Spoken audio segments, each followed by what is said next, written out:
Gracias, hermana Martanelli. Bueno, estamos llegando al final del programa. Tenemos algunas preguntas que nos han hecho llegar las personas que nos siguen en las redes sociales. Y antes de darle la palabra a la doctora Liz, yo creo que la situación de violación de los derechos humanos fue desde el inicio del manejo equivocado que los estados dieron en la enfermedad de Hansen. Quienes oímos la historia de nuestras familias sabemos que muchas personas fueron privadas de su libertad de manera injusta para ser conducidos a los llamados sanatorios con el ánimo de aislarlos.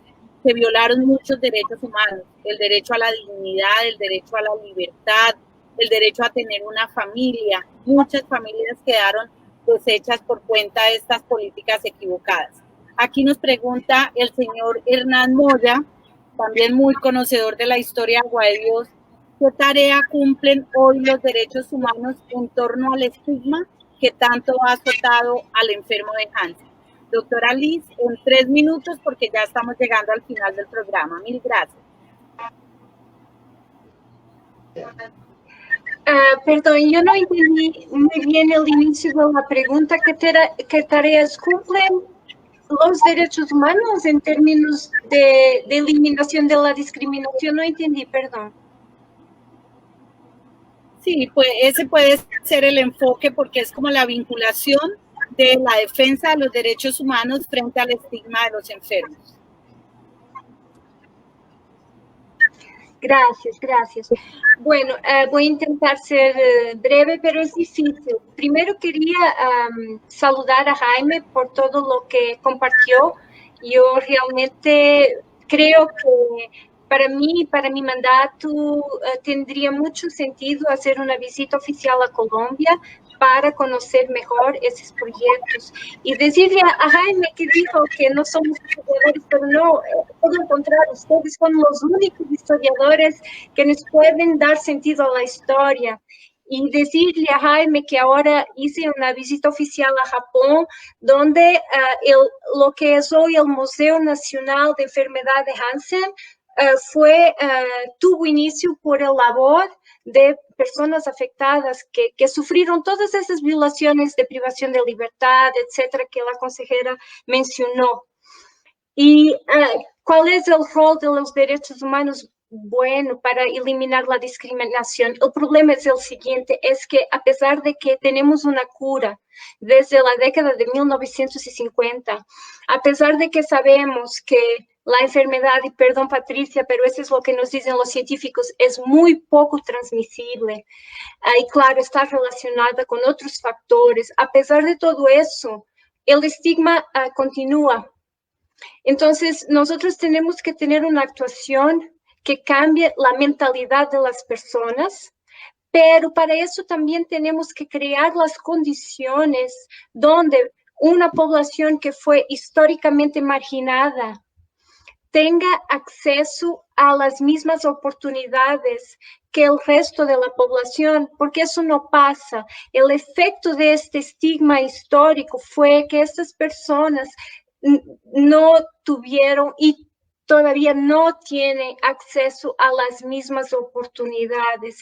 Y lo que pasa es que cuando las personas viven sus vidas, la efectivación de sus derechos, también se vuelven personas con una capacidad y posibilidad más grande de tener voz en el espacio público. Y lo que realmente cambia a la mente de las personas es eso. Entonces, yo creo que el camino para eliminar la discriminación es la participación de las personas afectadas.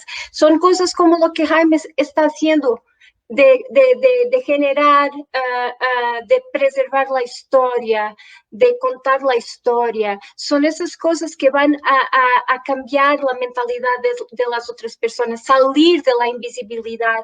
Y eso no se logra con caridad, eso se logra con derechos y con la efectivación de los derechos y en crear las condiciones donde las personas afectadas sean ciudadanos con iguales derechos, iguales deberes, iguales oportunidades, iguales resultados que el resto de la población. Entonces, esto creo que es muy importante. Y solo para terminar, Yo aprendí muchísimo en mi visita a Japón. Yo aprendí que los antiguos sanatorios tienen un rol muy importante en la eliminación de la discriminación. Nosotros tenemos que cuidar de las personas que viven en esos lugares, claro, pero tenemos que ver que el rol de esos lugares puede ser súper importante para la educación, como decía la hermana. Por ejemplo, en Japón llevan niños a los sanatorios para que aprendan de la historia, e involucrar las escuelas con los sanatorios, todo eso son cosas que aparentemente son muy sencillas, pero que tienen resultados. Entonces, me quedo por aquí para no alargarme más, señora consejera.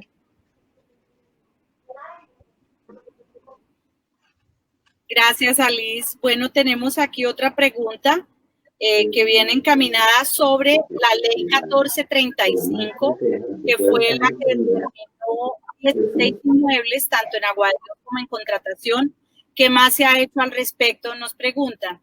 Efectivamente, estamos trabajando muy de la mano con Diana Lorena Soto, el Ministerio de Cultura, sacar adelante el Plan Especial de Manejo. Ustedes saben que los inmuebles, tanto de Agua de Dios como de contratación, son de propiedad de los llamados sanatorios, que son las empresas sociales del Estado, y se requiere, y estamos trabajando en eso, una visión conjunta del gobierno nacional con los municipios y los departamentos para poder hacer una recuperación. Además, hay unos bienes que son propiedad privada, por ejemplo, de las comunidades religiosas, y hay que trabajar también de la mano con ellos para poder darle un uso cultural e histórico, pero que vaya de la mano con la posibilidad de recuperación de estos inmuebles. No es fácil la inversión de recursos públicos precisamente porque son bienes inmuebles de propiedad privada, algunos de ellos que no están en manos de una entidad pública. Finalmente, pues queda muchísimo por hacer. Me acaban de enviar otro mensaje diciéndome que por qué no hablamos de salud.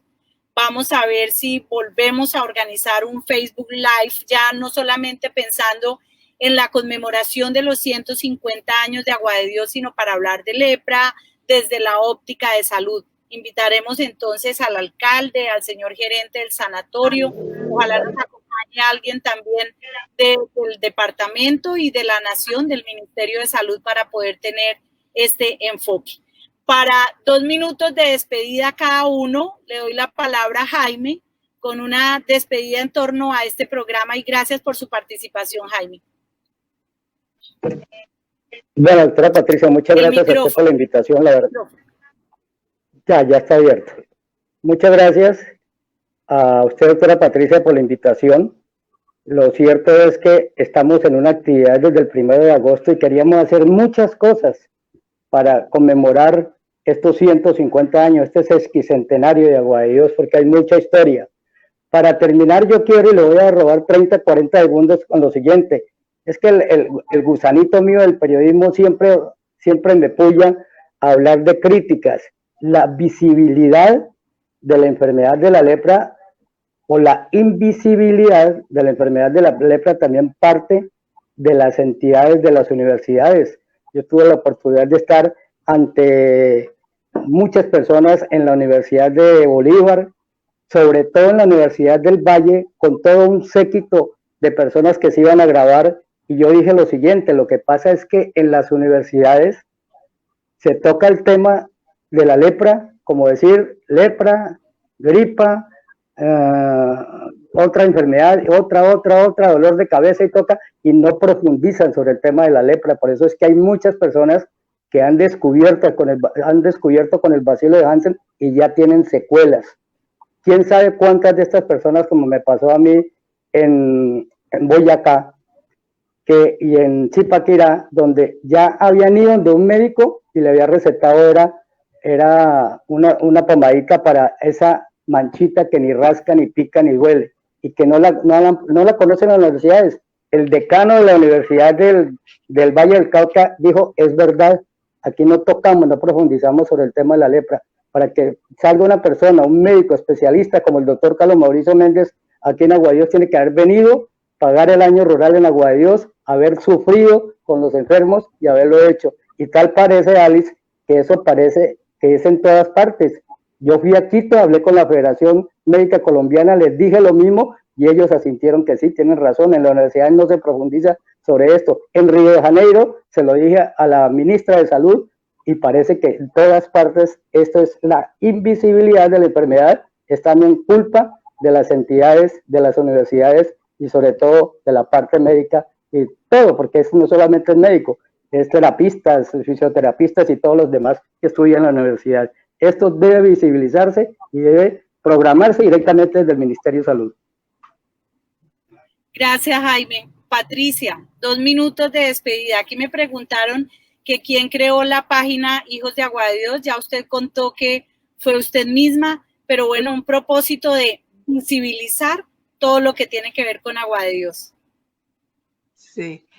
Bueno, nuevamente gracias. Nuevamente agradecer a doctora Nancy por esta iniciativa, por la invitación, y me despido pues invitando a toda mi generación a que no tengan vergüenza de hablar de lepra, de hablar de nuestra historia. Tenemos una responsabilidad histórica con Agua de Dios, debemos visibilizar nuestro patrimonio histórico y cultural, nuestra riqueza cultural. Y bueno, nos vemos en las redes sociales, en la página Hijos de Agua de Dios, el grupo Agua de Dios y otras páginas que tengo ahí. Estoy tratando de organizarlas por tema, porque pues es muy amplio, y gracias a todos los que siguen mis publicaciones. Muchas gracias. Gracias, Patricia. Hermana Martanelli, también su despedida. El micrófono.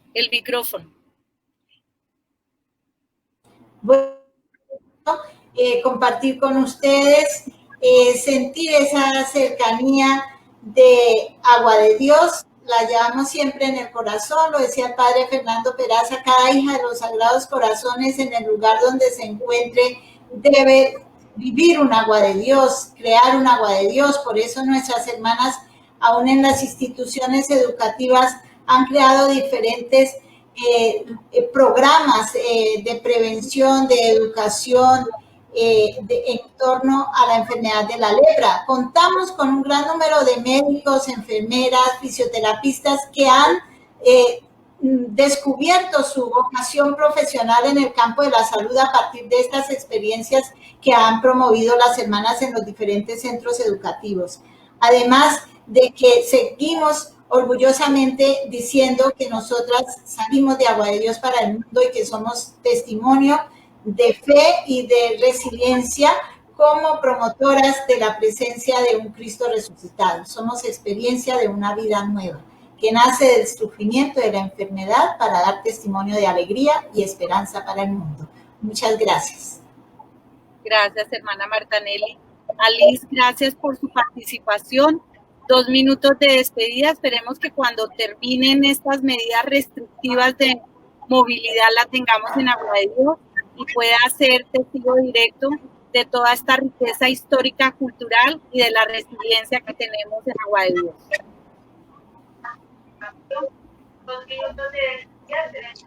Muchísimas gracias.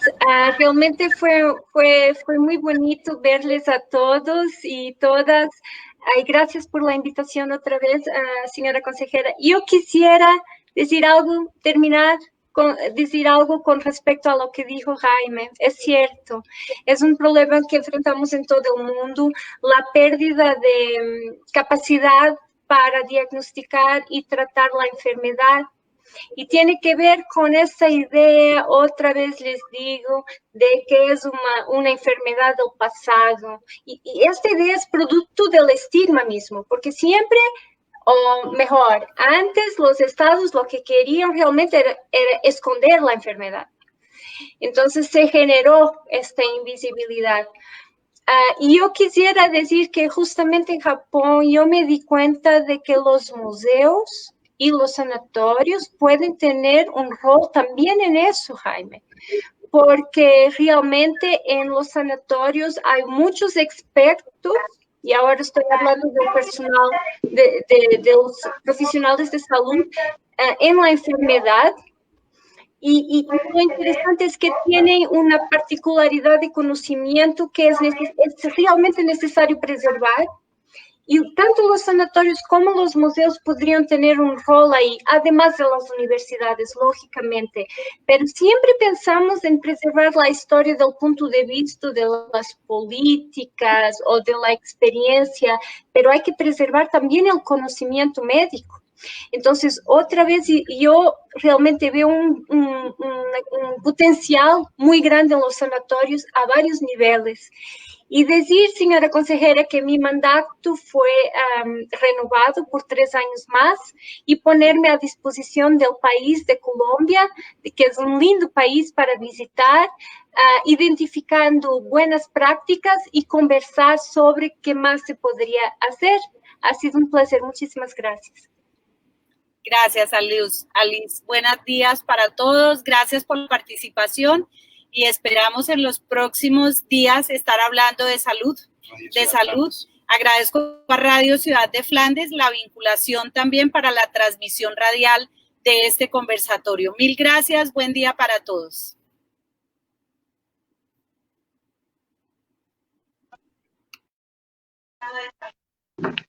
Salud.